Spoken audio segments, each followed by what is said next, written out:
Supreme court के retired justice S Abdul Nazeer को आंध्र प्रदेश का राज्यपाल बनाया गया है। जस्टिस नजीर अयोध्या विवाद, 3 तलाक और नोटबंदी जैसी अहम मामलों में फैसला देने वाली सुप्रीम कोर्ट की बेंच का हिस्सा थे। उन्हें राज्यपाल बनाए जाने के फैसले पर बड़ी बहस हो रही है, लेकिन ये पहली दफा नहीं है जब भी सुप्रीम कोर्ट और हाई कोर्ट के न्यायाधीशों को राज्यसभा भेजा जाता है या फिर उन्हें राज्यपाल नियुक्त किया जाता है तो उस पर सवाल खड़े होते ही हैं, और इस बार भी ऐसा ही कुछ हुआ। दरअसल केंद्र सरकार ने 12 फरवरी को कई राज्यों के राज्यपाल बदले। इनमें एक नाम काफी चर्चा में है, S Abdul Nazeer. Supreme court के पूर्व जज रहे हैं।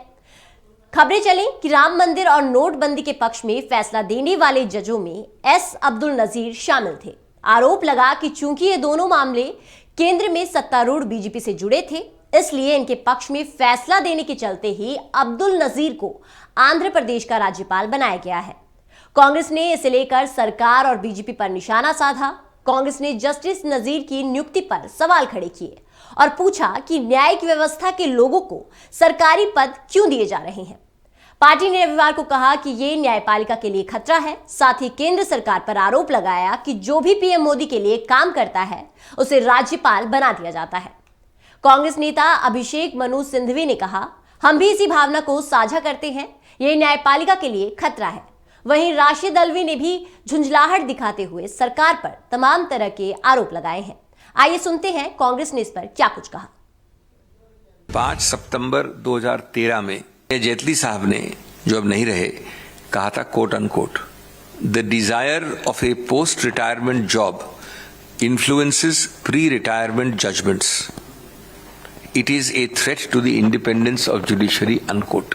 ये कोई इसका उत्तर नहीं कि पहले भी हुआ है, बिल्कुल हुआ है, लेकिन हम मानते हैं कि अब काफी समय से और विशेष रूप से जिस निरंतरता से, जितनी जल्दी से आजकल हो रहा है, एक सैद्धांतिक रूप से ये गलत है, ये न होना चाहिए और हम इसका विरोध बिल्कुल करते हैं सिद्धांत पे। 50% रिटायर्ड जजेस सुप्रीम कोर्ट के गवर्नमेंट कहीं ना कहीं उनको भेज देती है, जिससे लोगों का यकीन जुडिशरी पे कम होता चला जाता है। राम जन्मभूमि बाबरी मस्जिद का सुप्रीम कोर्ट के फैसले पर बहुत लोग सवालिया निशान लगाते चले आ रहे हैं कि गवर्नमेंट के दबाव में हुआ है। जस्टिस गगोई के बनने के बाद जस्टिस नजीर को गवर्नर बनाना उन लोगों के शक और शुबे को और मजबूत करता। सरकार को कोशिश करनी चाहिए कि जुडिशरी बिल्कुल इंडिपेंडेंट हो और उसका एग्जीक्यूटिव से कोई वास्ता ना हो।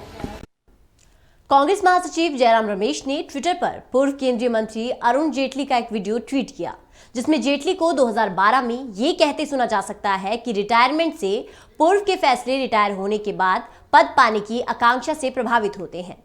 रमेश ने वीडियो के साथ किए गए ट्वीट में कहा, इस बारे में पर्याप्त सबूत पिछले 3-4 वर्षों में निश्चित रूप से मिला है। कांग्रेस ने इसे लेकर सरकार और बीजेपी पर निशाना साधा, तो वहीं कानून मंत्री किरेन रिजिजू ने कांग्रेस के आरोपों पर पलटवार किया है। उन्होंने कहा, राज्यपाल की नियुक्ति पर एक बार फिर से पूरा इकोसिस्टम जोरों पर है। उन्हें बेहतर तरीके से यह समझना चाहिए कि वो अब भारत को अपनी पर्सनल जागीर नहीं समझ सकते। अब भारत संविधान के नियमों के अनुसार चलता है। तो इस तरह से लगातार दोनों तरफ से ये वार और पलटवार जारी है। आइए सबसे पहले हम जानते हैं कि जस्टिस अब्दुल नजीर कौन थे। ग्राफिक के जरिए जानेंगे कि आखिर ये जो जस्टिस हैं अब्दुल नजीर, वो आखिर है कौन। जस्टिस नजीर 4 जनवरी को सुप्रीम कोर्ट से रिटायर हुए हैं। 40 दिन बाद ही उन्हें गवर्नर बना दिया गया है और इसके साथ ही सुप्रीम कोर्ट में जज रहते हुए जस्टिस नजीर कई अहम फैसलों में शामिल भी हुए हैं। इसमें बहुत सारे अहम फैसले थे जिनमें जस्टिस नजीर उस बेंच में शामिल थे जिस बेंच ने वो फैसले लिए। जस्टिस नजीर ने राम मंदिर निर्माण के पक्ष में फैसला दिया था और जस्टिस नजीर ने ट्रिपल तलाक और डिमोनेटाइजेशन जैसे मामलों पर सुनवाई भी वो कर चुके हैं। अब ऐसे में जब ये ऐसे कुछ केसेस थे जिन पर कि सरकार और बीजेपी पार्टी थी जो कि सत्ता में थी और उनके साथ जुड़े ये मामले हैं और इन्हीं मामलों की सुनवाई जस्टिस नजीर पहले कर चुके हैं, इसीलिए बवाल लगातार जारी है। ऐसे में सवाल यहां ये उठता है कि क्या इस तरह की नियुक्तियां नहीं होनी चाहिए। कई जानकारों का मानना है कि महत्वपूर्ण पदों पर सुप्रीम कोर्ट रिटायर्ड जजों की नियुक्ति होनी चाहिए ताकि देश उनके तजुर्बे का वाजिब फायदा उठा सके। लेकिन उनका यह भी कहना है कि रिटायरमेंट के बाद कम से कम 1 साल का कूलिंग ऑफ पीरियड होना चाहिए, यानी न्यायाधीशों को कोई भी पद रिटायर होने के 1 साल बाद दिया जाना चाहिए, फिर ऐसी नियुक्तियों पर सवाल नहीं उठेंगे। देश की सबसे बड़ी विपक्ष पार्टी कांग्रेस सहित तृणमूल कांग्रेस, समाजवादी पार्टी आदि ने विरोध किया है। विपक्षी पार्टियों ने कहा है कि इससे न्यायपालिका कमजोर होगी। स्वतंत्र कानूनी विशेषज्ञों ने भी इस पर सवाल उठाए हैं और कहा है कि अधिकारियों की तरह जजों की नियुक्ति के बाद भी इस तरह का पद स्वीकार करने के लिए कूलिंग ऑफ पीरियड होना चाहिए।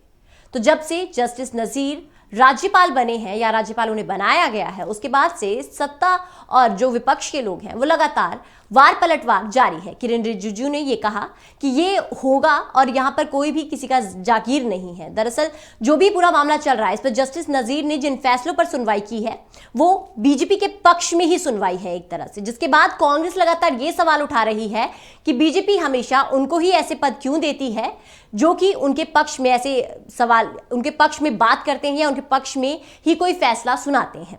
इसलिए ये जो मामला है ये तूल पकड़ रहा है, लेकिन देखना होगा कि कब तक ये वार और पलटवार की जो ये जंग है ये कायम रहती है।